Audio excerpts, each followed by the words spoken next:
Joe Crabill getting ready to come down to the cage. He's another tall one. Joe Crabill 1-0. His teammates are really high on this young man. You know, he works his ass off. He's always on the mat. Very coachable, hard-working guy. You know, they really think the stars is the limit for him. Well, when's that moment you realize somebody you're training with belongs in the cage and not just helping other people get ready for the cage? You know, I mean, really, it all depends upon what that person wants to put into it. I've seen guys, you know, coach forever, not compete, and then compete. I've seen, you know, guys jump right in and compete. I've seen people just train to train. You know, it really, that's the beautiful part about this sport. You can take it for self-improvement. You can take it to lose weight. You can take it to compete. We've had quite a few guys who had no urge to compete. Then they trained for a year or so, and you kind of get that competitive, you know, that I want to feel a liver shot. Like yeah, you get that stuff in the basement, like Rocky Balboa said.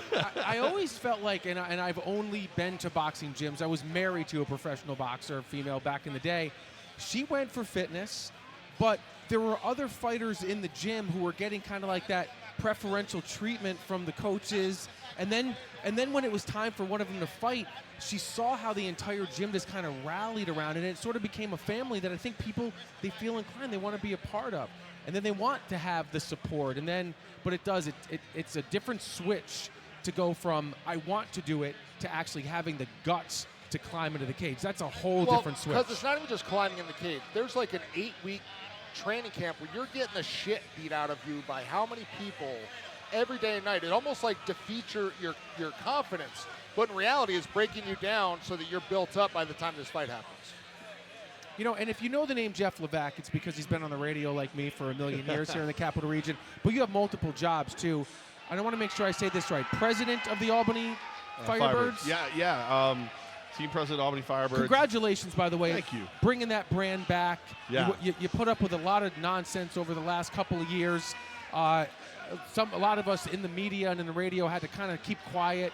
We all kind of had your back because we knew what you were up against. Right. And we're glad that the local group decided to stay strong to bring and keep arena football still strong here in the Capital Region where it's loved. I think if you didn't have fun at my expense while I was going to war with Antonio Brown every day really on was Instagram, awesome. It was just, I mean, it was an everyday thing, and he's, you know, you talk about crazy enough to fight.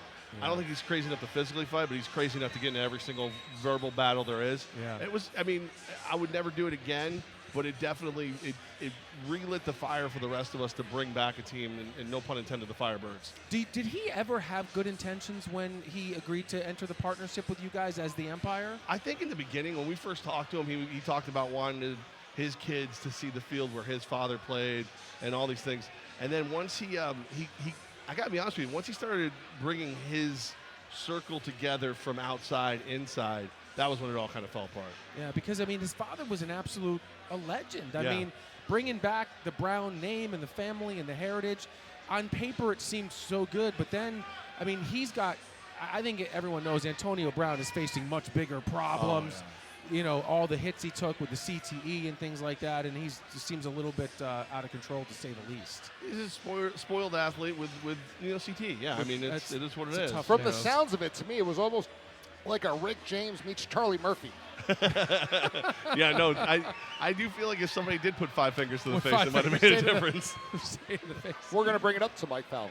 Slap. And now, fight fans, the upcoming contest on the card for Cage Wars 65. Scheduled for 3 3-minute rounds, it is in our lightweight division. Introducing first, fighting out of the blue corner. He weighed in yesterday at 156 pounds, representing Team Jukawana, Scotia, Joe Crabill. His opponent across the cage, fighting out of the red corner. He weighed in yesterday at 155 pounds, representing Brian Bury, Brazilian Jiu-Jitsu out of Waterfleet, New York, Parker Brooks.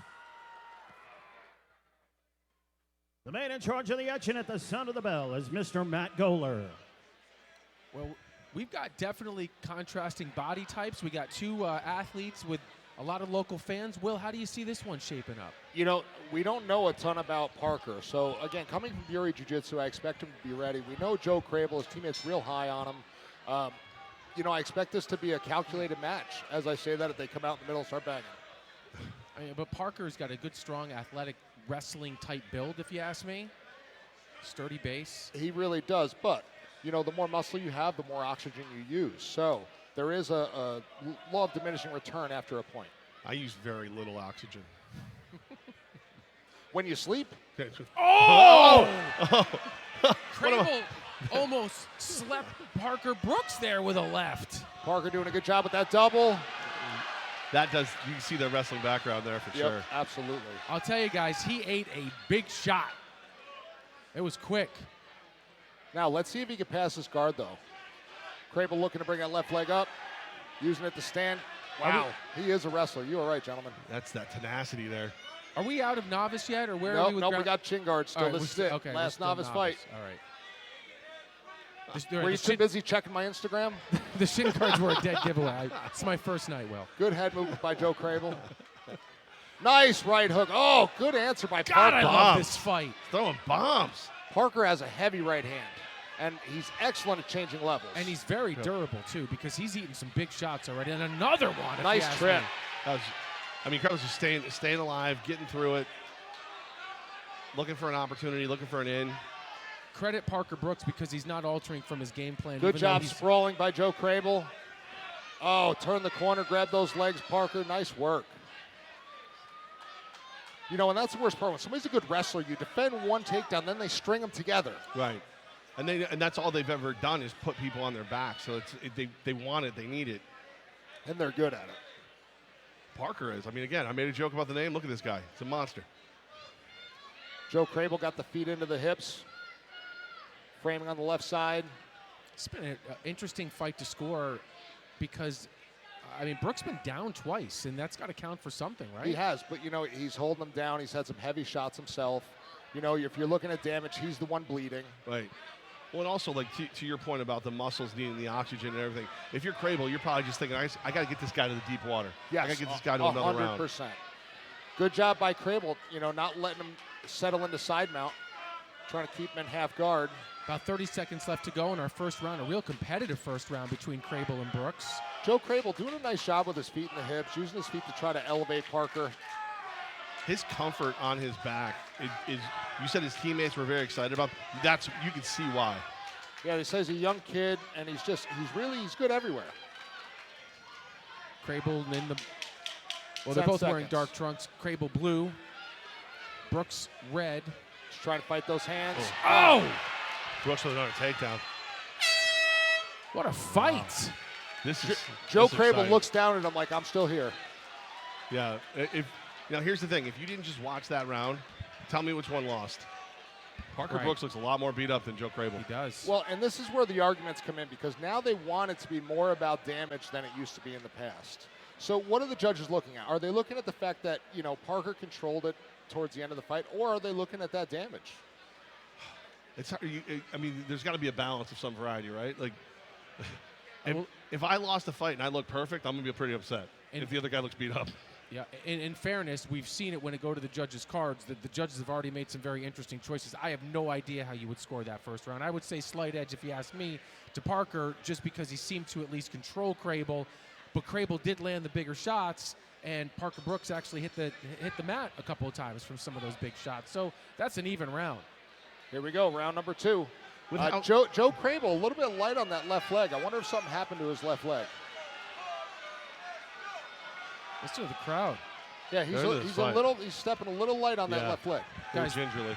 There is a real buzz in this crowd here tonight. We're sold out at Cage Wars 65 here at Rivers. Thank you all for watching at Stimulus.com. And there we go. You see Parker going for that left leg. That is good. Oh, wow. He just like Superman right at us. Oh, we got to watch. Can't hold. Yep. Joe tried saying something to me. I don't know what he was saying. Parker got him against Cage, looking for that double. Can he grip the hands? Look at the He's strength. so strong. If you're Crabill, you're like, why are you still going? Like, how are you still going? He's looking to take the back. Can Crabill shake him off? He's trying to sneak that one hook in. Joe's got that arm down. And again, this wears on both guys, because believe it or not, staying on top like that is not easy as well. That's an active position. Well, how many fights do you have for each one of these guys? This isn't Crabill's first and Brooks's, or Crabill's second, Brooks's first fight. These are two very, very talented athletes. Right now, if you're Crabill, you got to fight the hands. You got to get an underhook. You got to turn your opponent. Do not let him sink in on those legs and lift you up again. Good job, Brooks, trying to beat up that left leg again. I think he sees that too. Yeah. There's definitely, you can see the bend when it happens too. Good job by Matt Goller making sure that Parker did not have a cage. Looking for Crabill's left leg. Right now, Crabill has yet to find an answer for these takedowns. And it's just the motor right now on Parker Brooks is insane. Yeah, these are the guys that are nightmares. You know, they remind you almost like Sean Muscle Shirk back in the day. They're just stocky and wrestlers, and they go, go, go, go, go. There's a good look at Crabill there being dominated by Brooks in round number 2, at least control time-wise. And again, Crabill doing a nice job. Crabill's hitting some frames. He's trying to deliver the knees. Crabill just unable to create any separation to Jeff Levack's point. I mean, Parker Brooks just doesn't stop. Parker Brooks getting underneath the hips. He's locking his arms with the body lock. He's lifting. You know, less than 1 minute left. Crabill's sneaking in shots whenever he gets a chance, but yeah, to Brian's point, it's few and far between. He's got to fight the head, fight the hands. Yeah, just kind of there you go, step out. Create any separation. Those are big body shots. Big shots. There we go. You got to keep doing that. Big shots. Pattern interrupter. Oh, and there we go back down. This is a hell of a fight here. Round 2, Crabill 30 seconds left to go. 30 seconds. Here we go. But again, look at him going for that single. Crabill almost just sick of it, like, stop wrestling me. Is he going to check his oil? Yeah. It's one way to get him let go of you. Is that against the rules? How does that work? I would hope so. You can bring in some new sponsors. We get Jiffy Lube. I just don't remember seeing that in the ABC rulebook. No oil checks. Just a few seconds left to go in our second round of a really good fight. It's a good way to spread pink eye, checking the oil. It is. It is. Man, these novice fights have been phenomenal. Yeah, they're good. Well, Brooks finally looks exhausted, by the way, guys. Again, the days of, you know, the guys that drink every week and fight on Fridays is over. You know, these are athletes. But there's got to be that moment where the switch either goes on or it goes off once you're in there. And these guys, all the switches are on. So now, if you're in the corner of Crabill, you have to create some distance. I mean, you have to create some distance and create damage. And do we jab? Do we step? What do we do to begin round 3? You got to throw some double jabs. You got, you know, he's a wrestler. You got to work that rear uppercut, that step off uppercut. You got to work your angles. Don't let him turn the corner. Fight the hands. Don't let him lock the hands behind you. Do the best you can. Grab underhooks.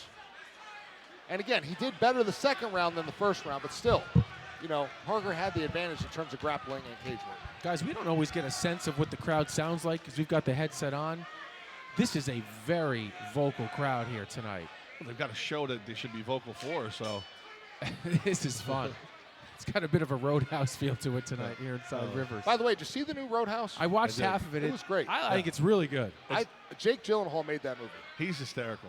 Conor McGregor, I wish he could get back in the cage. The acting needs a little work. But I agree, but Jake Gyllenhaal was great. So good.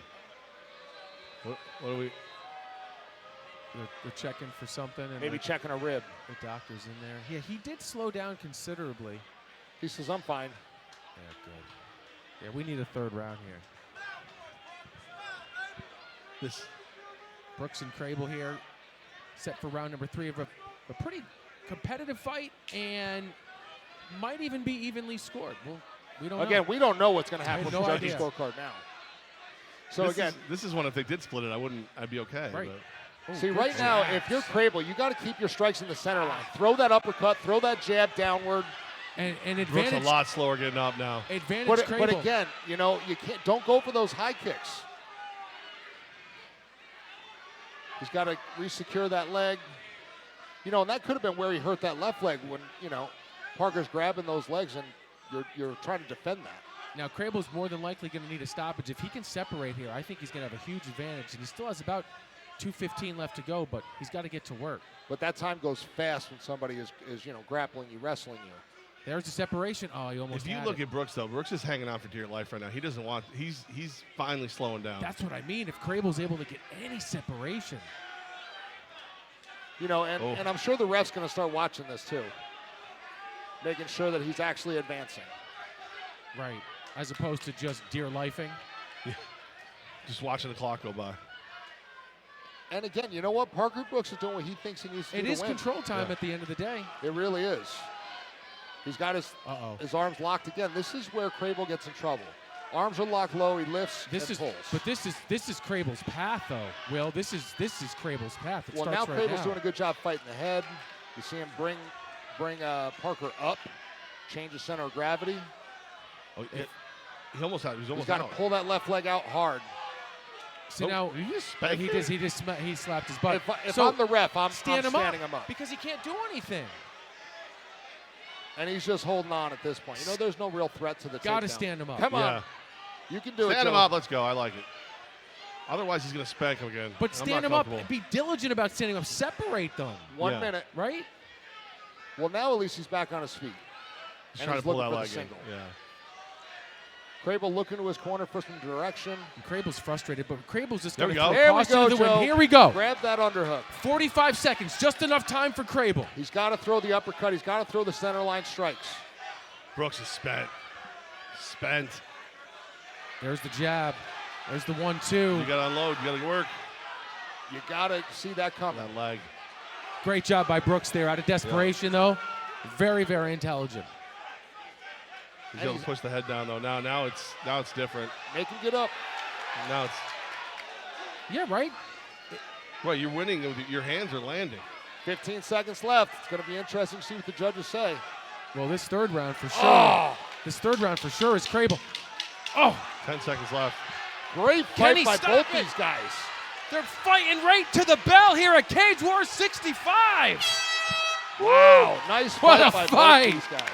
What a fight. That's the prelims. This is the prelims. Novice rules. That was, Holy cow. you know what? That was very exciting. We'll see if it was enough for Crabill. He certainly turned the switch midway through round 2. Probably won the third round. I think you can make an argument. It's very, very close. And after that other score, we really don't know what to expect from the judges. That's a great point. Anything can happen. And these guys are just learning. They're just getting started. There's some instincts that are going to start to develop that are going to change this kind of fight for each one of them. Yeah, I want to see that rematch without novice rules. Yeah. Waiting for the scorecard to come up to Mike Valvo. We got a replay coming. Crabill knowing he's got to create some damage. Boom. Look at how tough Brooks is, though. He never stops coming. Boom. He's even the punches are coming blindly. He's putting his head down with his eyes closed because he just wants to keep throwing. It's a good fight. Great fight by both these guys. Excellent show of sportsmanship. We're bringing it up to Mike Valvo. And I have no idea who won. As always, fight fans, a round of applause for 2 great fighters and 1 great fight. That was great.